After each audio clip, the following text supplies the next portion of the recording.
Today I'm going to be talking about one of the best built folders I've ever owned. This is a Kunwu Chad in PM60.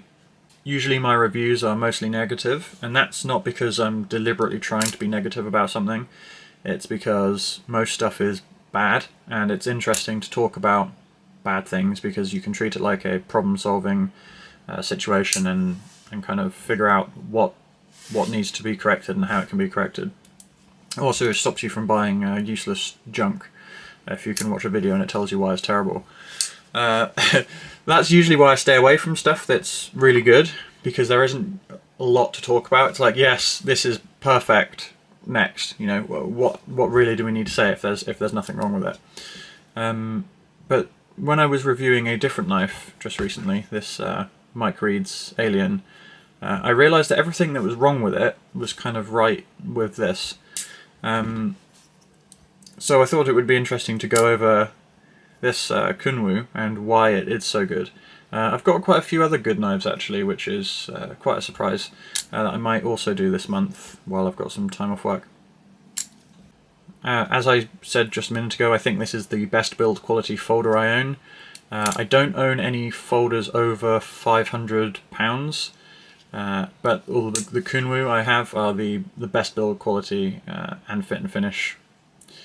I don't think you can really get much better built than this. I can't really see any flaws. There's some minor design functionality flaws, which are likely on purpose in exchange for aesthetics, which I will talk about kind of at the end. I'm thinking this is going to be a pretty short video because you can't really nitpick about good things, and this is mostly good. So this is the orange peel titanium finish. I really like this orange peel. I think it looks good. I really like it compared to just like a flat finish, like a stone wash or something. It feels quite nice as well. You know, there's not really much else to say about that. It just feels nice. I think this striped milling looks really cool too. It's just a really nice little bit of extra visuals to just keep it interesting. I really like how it's chamfered on the inside and out, so this just isn't sharp. You know, you can just fiddle with a knife if it's in your pocket, and you just, you know, it's basically a fidget toy, right, for most people. It feels nice. There's no sharp edges compared to this, which I've spoken about before. You're not going to cut yourself on it, but it's abrupt enough that it's uncomfortable and a bit jarring. So this definitely doesn't have that issue. Even the backspacer tubes look nice. They're just like these nice flared tubes, visually interesting. I think there's a nice choice in hardware size, and it's all flush fitting. Some people have a problem with this clip. I think they say it's kind of boring. I think it suits the knife. It's kind of big and blocky. I like how it's flat. This is one of the only large knives that I've ever used where if you grip the knife like aggressively as though you're like carving into wood, not that you're going to be carving wood with this, but just like when you're applying a lot of pressure and you squeeze hard. This is I think the only clip I've ever had that doesn't feel uncomfortable or hurt my hand or limit how hard I'm gripping. Just lies real flat, nice wide surface area, and it's not uncomfortable in the slightest. One of my main complaints of knives is usually, again, a design functionality thing, whereas the tip's not sitting deep enough, and you either immediately are cutting your hand on the knife because it's kind of protruding, or you don't have much distance for sharpening because as you sharpen, obviously you're going up the knife, and then the tip starts to protrude, you know, kind of like that. But there's so much depth in this that's never going to be an issue. Another good thing about this knife, it's kind of got like Schrodinger's jimping. It's really high friction while being really low friction at the same time. TRC also managed to do this a really good job. I think I'll just explain what I mean by that. It's very grippy while also not feeling abrasive. I think the way they managed to achieve this is by rounding off the jimping so it's not sharp, but then having the right spacing in the gaps and also the right depth, so enough of the meat of your thumb can get into it without it being sharp It's really quite a strange sensation when you find grippy jimping that isn't uncomfortable. It's very good, very, very good. The action on this is obviously amazing, as are all Kunwu. It's a very flickable knife. The weight definitely helps with that. It's 150 grams. It is kind of handle heavy. I think it's got steel liners in it, which probably help add a lot of weight into it. I think the buttons to disengage the lock could potentially do with some improvement. I like the aesthetic, I think they look really good. And also if you precisely grab them, they are nicely shaped. But I think, like most people, I over grab these because it's easier just when you're not looking to just grab up at the top and move your hand until you feel the buttons. I think that's probably what most people do. And they're quite abrupt at the end.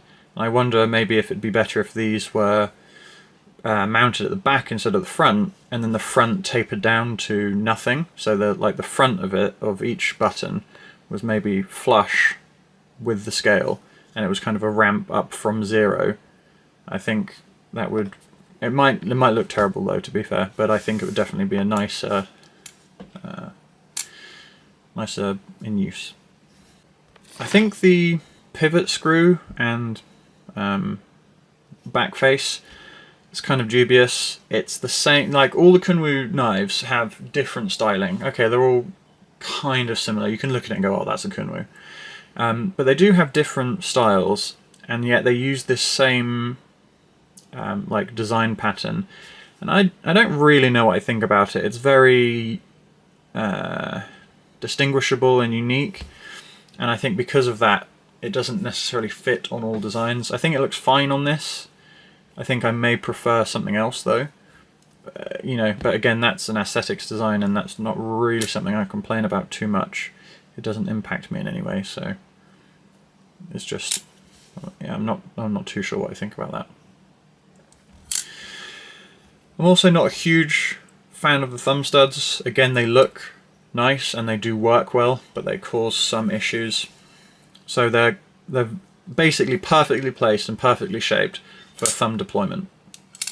However, they are press fit and glued in, which obviously means you can't remove them. So that limits your sharpening capabilities, how low you can get the angle on the stone, and if you want to regrind this, if you wanted to put this whole bevel flat on the stone or flat on a belt, you can't because the thumb studs are in the way. Obviously they can't use a hole like a Spyderco hole because there's not enough of the blade protruding out the top, so they definitely can't use a hole like in the Pulsar. So they would have to go with tubular threaded screws, or maybe mounting with like a Torx bit through one of these. They've gone for press fit, probably aesthetics plus cost. I don't like non-removable. I don't like non-removable thumb studs like this. It looks good, but it's kind of a limitation for me. The last one, which I'm going to have to mention because I would absolutely slag off any manufacturer for doing this other than Kunwu, because they dealt with it well. This was listed as 70HRC. It was on Kickstarter, and they hadn't made any production batches, and they were aiming for 70HRC. They went out on social media and admitted that they didn't manage to hit target on all of them. There was issues that they hadn't foreseen. And mine, I tested mine, and I think I got 67.7 HRC. So I don't have an issue with this for kind of two reasons. One is I got it on Kickstarter, and I knew there was the potential for issues. So it is what it is. And the second one was they actually admitted fault. I've had it, like I've posted about other issues, right? I've had issues with Hogue knives, and they just shrug their shoulders and go, no, that's to spec. Even when it isn't to spec, because they tell you the spec, and you measure it, and it's below spec. So the fact that they acknowledged that they did make a mistake, and also the fact that I knew there was a risk, makes me not really care so much that mine didn't hit spec. I've got the Mini Tau, or Tau Mini, and that does meet spec, so I've got no concern about the normal production runs of Kunwu's hitting spec. I would bet money that they do meet spec. The PM60s are known sorry, the PM60s, the Chads in PM60 were known to not necessarily hit spec. Mine was on the lower side of the ones that were tested, I believe. But even if I knew before buying that it wouldn't hit spec, I would still have bought it. I really, really, really like this knife, and I'm definitely going to be getting more Kunwus in the future. They have a Giga Chad planned, which is like a perfectly mirror polished blade. They also do one like a mirror polished DLC, which is, I don't know when it's coming out, but there's pictures on Instagram. It looks pretty sick. It's going to be very expensive though. I think they said in excess of $600, but it does look really good. I don't know what steel it was. I think it was Vanex. I might get one, I might not, but I definitely want the Pulsar XL, so I'm going to be buying some more Kunwu in the future. I'm really looking forward to a slip joint from them, because that's something I can carry legally. I'll just give you some close-ups of this blade, for those of you that haven't got one, so you can kind of see all the little design intricacies of it. So mine's covered in lint.